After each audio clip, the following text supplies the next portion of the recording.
Hi guys! Gusto ko lang i-share sa inyo yung product na nabili ko sa TikTok. So if you are a woman or a girl that wants a lip tint product na fresh lang sa face, na mabilis ma-absorb ng lips and pigmented, so ito na yun, para sa'yo na to. So this product is called Dazzle Me. Yan. Sobrang excited ko. Hindi ko na-videohan yung pag-open. Pero recently lang to recently ko lang to na-receive. Hindi ko na siya na-video yung pag-open. Nakalimutan ko na.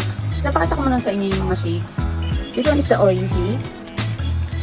This one is the touchdown. And ito ay smiley. Kung mapapansin nyo, parang same lang sila. No?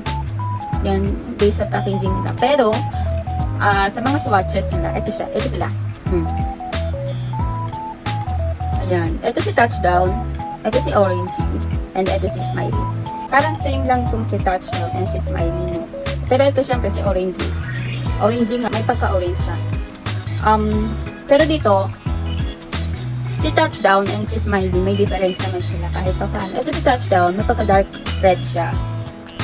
Ito, si smiley, may pagka-pinkish lang siya, ganyan. Light lang, fresh lang tingnan. And ito si orangey, ito yung gamit ko ngayon. Tinry ko na siya kasi gusto ko talaga ito i-try guys. Itong si touchdown, may pagka-dark red siya. So, I will give this to someone that I know.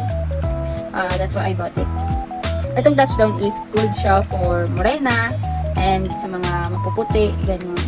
Okay din naman siya. Sa mga mapuputi na gusto na dark red. Ako kasi hindi ko trip yung mga dark red. Yan. Dito lang ako lagay sa smiley sa mga pinkish lang. Yung smiley lang yung siya ginagamit. Since last year November. Kasi in-introduce lang siya sa akin ng friend ko. After siyang introduce sa akin guys, lagi ko na siyang ginagamit. Ang bilis lang maubos kasi ganito lang siya eh. Ganito lang yung bote niya.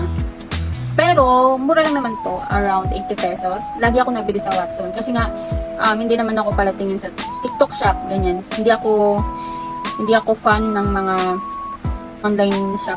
Kasi nga, ayokong budol-budol.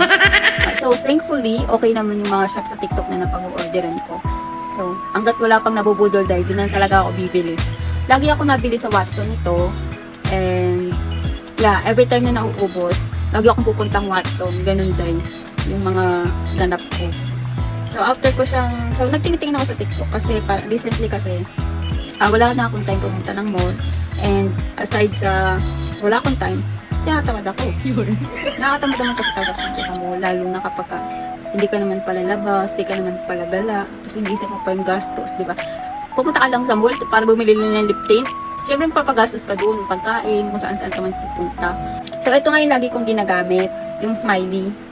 Ito kasi orange ito. So, para makita nyo talaga yung pagka-fit nung smiley dun sa mapuputi. Mapuputi. Apply natin. Napatungan na to eh. Parang ganun pa din siya. Pero, makikita nyo yun, smiley. Meron pa akong isa nito eh, bago na to. Yung isa ko pa ubos na naman. Yun siya.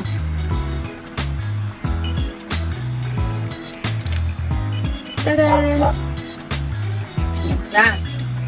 Isipin nyo naman, kung yung smiley may pagka-red na, paano pa kaya itong touchdown? Hindi sobrang red na nito.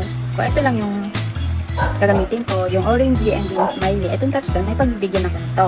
And siguro nag-wonder kayo if long-lasting ba yan. Pag in-apply mo siya, long-lasting siya. Pero syempre, pag kumain ka, mawawala na siya. Kasi lalo na pag kayo mga pagkain is oily food, ganyan.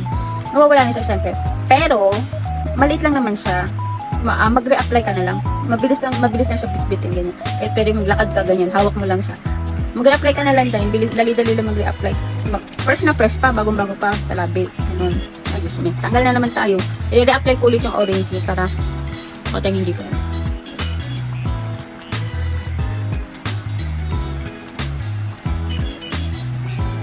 Orangey.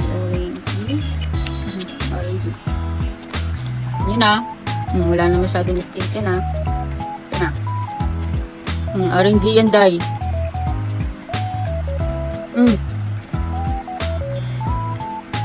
Orangey yan. Parang wala lang pinagbago pero orangey yan.